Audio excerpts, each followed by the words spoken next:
Here we are, day 56 of our 60-day healing journey. And this journey is for anyone who's felt like they've been attracting emotionally unavailable people. If you feel like you've been attracting avoidant attachment style people, if you've been an overgiver, sharer, this is the journey for you. We are on day number 56, and the title for today is Receptivity is Your Rebirth. Receptivity is your rebirth. The affirmation is, I soften and I allow blessings to find me. I soften and I allow blessings to find me. I allow myself to be magnetic. I allow myself to receive. Because we were in the people pleaser place for so long. We were giving for a long time. A lot of us weren't receiving. So now we're in a space where I allow myself to be and I allow myself to receive.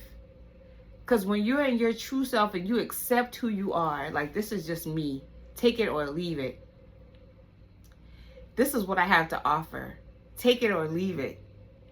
And not in a rebellious way, but in a more of an acceptance way. This is me. I allow myself to be me. I love myself and I allow myself to be. Now you become magnetic. You allow those things to come in that are compatible with who you are. You become magnetic, okay? So the affirmation is, I soften and I allow my blessings to find me. And then, I like to envision myself just softening and just allowing things to come in. Like, I picture and feel it coming in to me. The journal prompt is, what am I finally ready to receive now that I've let go? Now that I've let go my people pleaser self, my overgiving self, the need to feel like I have to be performative. Now that I've let that go, what am I ready to receive? What am I ready to fill in that space with? Because believe me, if you don't fill a space, something will. So what am I intentionally calling in now that I have the space? So you have to plan for your life. That's why they say, what's the saying? How the saying go? If you plan to fail, you fail to plan. No, you fail to plan. Wait, if you plan to fail, you fail. I can't remember. It just went out. It just went out of my mind. But I think y'all get the point, okay? So what am I finally ready to receive? Okay, so the somatic practice is lay down, breathe deeply, and imagine being poured into. Lay down, breathe deeply, and imagine being poured into. Whether it's just some light just coming down into you. And that's very healing. I do that often.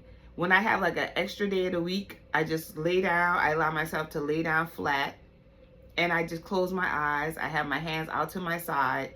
And I just allow myself to receive light. Like it's just flowing through me. From my head down into my head. All the way down to my body. And I imagine it flowing into me. And I imagine it flowing into the earth. And then coming back into me again. And going back up. I do this repeatedly. And it feels very healing.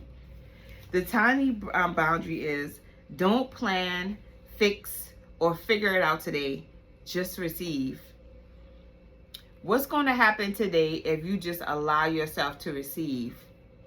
If you just, like today, for example, I was being distracted. Like I was listening to like YouTube videos on the way to work and stuff like that. And just different things that I just felt like, okay, I need to take a break from. I'm fast from these things for this week. And I want to see what's going to fill that space, because I'm calling in positive things. I'm calling in information, downloads, inspiration that will fill those spaces when I am not distracted by this other stuff, because something is going to fill the space. I'm excited to see what it is. So that's what you have to do sometimes. You have to just step back and just allow yourself to receive, to be in receiving mode. not doing all the time. That's the masculine. The masculine is the doing part. The feminine is the receiving part. You have to allow yourself to receive, because you'll get burnt out. It's an uneven thing. You have to be balanced with feminine and masculine so that you're able to give and receive. So that's our tiny boundary for today. I will see you tomorrow. Peace and love. Wow.